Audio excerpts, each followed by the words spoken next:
Hey, good morning, everybody. Good morning, folks. I had to wait for my coffee to cool off. Got a new Keurig coffee maker, and it comes out like radioactive temperature. So it's the year 2025, and we still don't have good instant coffee or good disposable coffee. Welcome, folks.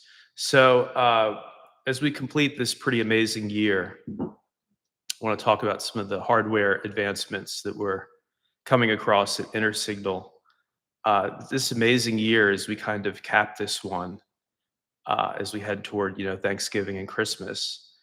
Um, One of the people in my personal life has just been so abusive to me.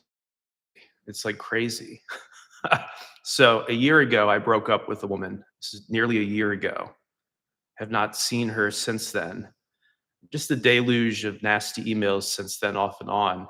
And at one point, she made it sound like it was going to be hard for her to take care of the cat that she had kept, my cat. She kept it because, she had a bond with it. So she keeps the cat. And again, months ago, she gives me signs that she can't take care of it. 45-year-old woman unable to care for a cat or feed it regularly. And so I say, give the cat back to me. It's my cat. Our relationship's over. I want the cat. Give the cat back. And she doesn't let me have the cat back. And I even offered to pay her sister to fly out with the cat and give it to me on the East Coast. No interest. He's our cat now. How dare you? We're never giving the cat up, right? I've got this all the email records of this. We're never giving the cat up. He's ours now. I get an email a week ago. Hey, I'm headed to Thailand. I got a job in Thailand. I'm leaving the United States. And unless you give me his papers, unless you give me his vet papers, we're putting him in a shelter. And of course, she's in a state where, they have kill shelters. If it's not adopted, it gets euthanized. So, she says, I just need the papers. And she knows where he was adopted from. So she doesn't even need this. She could just call the SPCA in the city where he was adopted from and get those records immediately. The cat's also been chipped, got a little microchip. So any veterinarian or shelter that scans that cat will see that it's been adopted by me, where it came from originally, and its full medical history. So I get this email, we need the records or else he's going to a shelter. And I don't want to deal with this woman anymore because she's malicious. And I actually sent her a cease and desist letter through my lawyer earlier in the year to end all contact. So I send her the cease and desist letter through my lawyers, which she obviously is not honoring. And I finally, because I don't want the cat to go to a kill shelter. I don't want this crazy woman to put my cat in a kill shelter. I have my assistant reach out to her. So my assistant emails her back and gives her the information as to where the cat's records can be found. And she responds to her with a really nasty email saying she hopes that she gets a certain disease, my assistant, hopes she gets a certain disease. And she said, I've already dropped the cat off at a shelter. I've already dropped him off. Whatever happens to him, it's on you and David.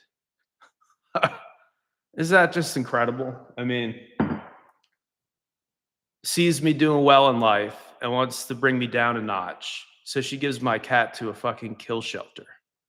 And then she claims, oh, why did you think that I would do that? He's in a safe place. But she won't tell us where that safe place is. He's in a safe place, David. Why would you think that I would give him to a shelter? Well, because that's the exact wording of your emails to me and my assistant, was you're leaving for Thailand, which you're now apparently in, and you're willing to toss a cat. That's animal neglect. That's animal abuse, especially when the legal owner, me, is on record saying, I want that cat back and I'll pay all the costs to get the cat back. So it's not the AI community that's filled with weirdos. It's the human community. But yeah, so that's what I'm dealing with personally. It's really bizarre. I'm not going to trust another woman for a long time because this woman has been a predator at every single level. Also sent me an email complaining that I gave her money. Complaining I gave her money. Have you ever heard of such a thing? Have you ever heard of such delusional creep? Again, giving up my cat. Whatever happens to him, it's on you. What a creep. What an absolute creep. I'll never trust women again. Somebody I let into my life. Disgusting. Absolutely disgusting. But what's not disgusting are these advances in AI hardware. So what basically happened is GPUs, graphic processing units, NVIDIA is the big leader there. They were the video game graphics cards, right? So the idea is you render video game graphics with these little triangles. And the GPU's job is to render more triangles faster, smaller little triangles. So think of them as like pixels, but they're actually not pixels, they're rendered triangles. So it was mostly by happenstance that computer scientists realized that these GPUs were well suited to large language models. It's kind of a accidental thing there. And now we've got chips, since it's been several years of this large language model world, right, of AI being a real thing.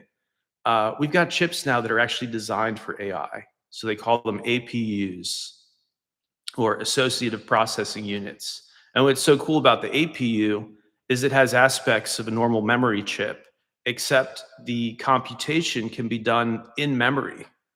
So the big slowdown for AI right now is what we call the hop. The hop is moving back and forth, both from you to the cloud and back, right? That takes time.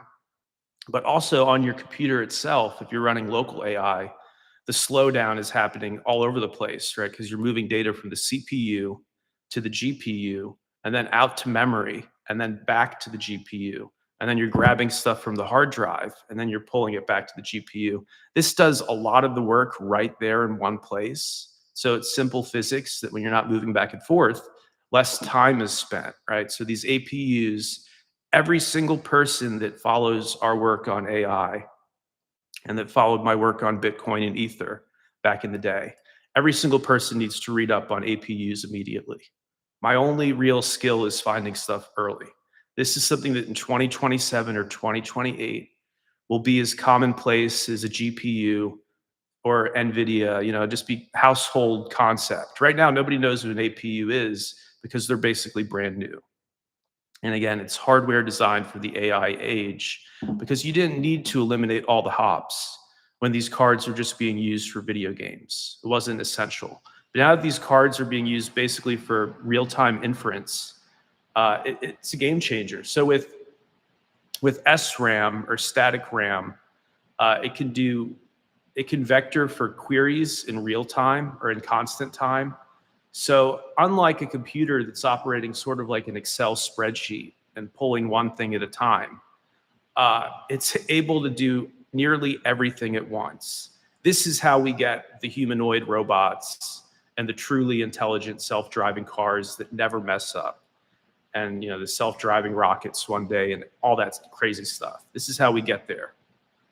And it's pretty nuts. So the SRAM thing, the static RAM, again, it's like a new take on how to process AI. And I should bring up some of my notes here so I can give you guys some specific data. But it's definitely, since I came across Bitcoin, since I came across Ethereum, this is the biggest thing since then. This development of SRAM chips. It's like something out of a science fiction movie. You would assume that after a few years of the world turning to AI and NVIDIA, which is the maker of these GPU chips, the old chips, they're the biggest company in the world right now, right? I think $4 trillion market cap or something. Biggest company on earth, and they make the old version of what I'm talking about. So here's what happens in the GPU world. If you're trying to do an AI search using a GPU, here's actually what's